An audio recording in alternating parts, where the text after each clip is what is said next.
So hi fam, ಎಲ್ಲರೂ ಹೇಗಿದ್ದೀರಾ? ಚೆನ್ನಾಗಿದ್ದೀರಾ ಅಂತ ಅಂದ್ಕೊಂಡಿದ್ದೀನಿ.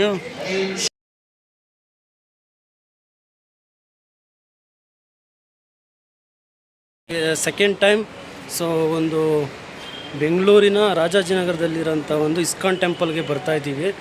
ಸೊ ನಿಮ್ಮ ಬ್ಲೆಸ್ಸಿಂಗ್ ಇರಲಿ.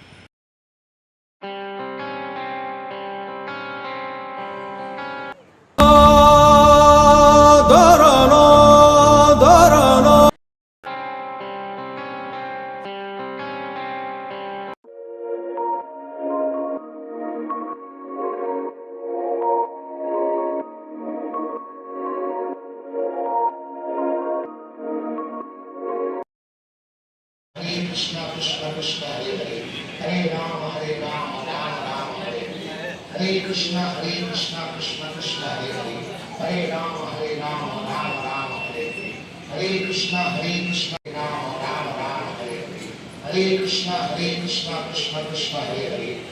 ಸೊ ನೋಡಿ ಎಷ್ಟು ಚೆನ್ನಾಗಿದೆ ಅಂದರೆ, ಸೊ ವಾವ್, ಸೂಪರ್ ಆಗಿದೆ. ಸೆಕೆಂಡ್ ಟೈಮ್ ಬಂದಿರೋದು. ಸೊ 1 ಇಯರಿಂದ ಬಂದಿದ್ವಿ. ಸೊ ವಿಡಿಯೋ ಮಾಡಿರಲಿಲ್ಲ. ಸೊ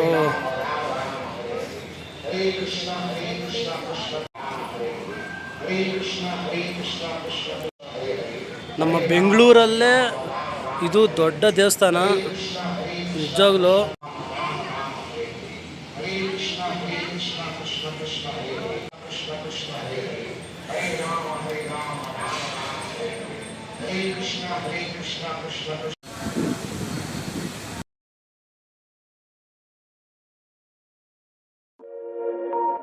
ಇಸ್ಕಾನ್ ಟೆಂಪಲಿಂದ ಬೆಂಗಳೂರಿನ ಸುತ್ತಮುತ್ತ ಭಾಗದಲ್ಲಿ ಇರೋಂಥ ಜನರಿಗೆ, ಅಂದರೆ ವಯಸ್ಸಾಗಿರೋರಿಗೆ, ವೃದ್ಧರಿಗೆ, ಹಾಗೆ ಅಂಗವಿಕಲರಿಗೆ ಎಲ್ಲರಿಗೂ ಈ ದೇವಸ್ಥಾನದಿಂದ ಊಟ ಹೋಗ್ತಿತ್ತು, ದಾಸೋಹ ಹೋಗ್ತಿತ್ತು.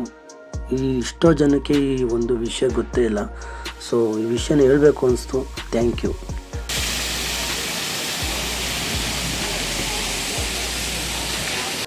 ಇಸ್ಕಾನ್ ಟೆಂಪಲ್ಲು ಅವ್ರಿಗೆ ನಿಜವಾಗ್ಲೂ ಒಳ್ಳೆಯದಾಗಲಿ, ಖುಷಿ ಆಯಿತು. ಸೊ ಈ ಮಾಹಿತಿ ಎಲ್ಲರಿಗೂ ಶೇರ್ ಮಾಡಿ. ದೇವಸ್ಥಾನ ಅಂತೂ ನಿಜವಾಗ್ಲೂ ಅದ್ಭುತವಾಗಿದೆ, ಸಖತ್ತಾಗಿದೆ. ಸೊ ಸೆಕೆಂಡ್ ಟೈಮ್ ಬಂದಿರೋದು. ಸೊ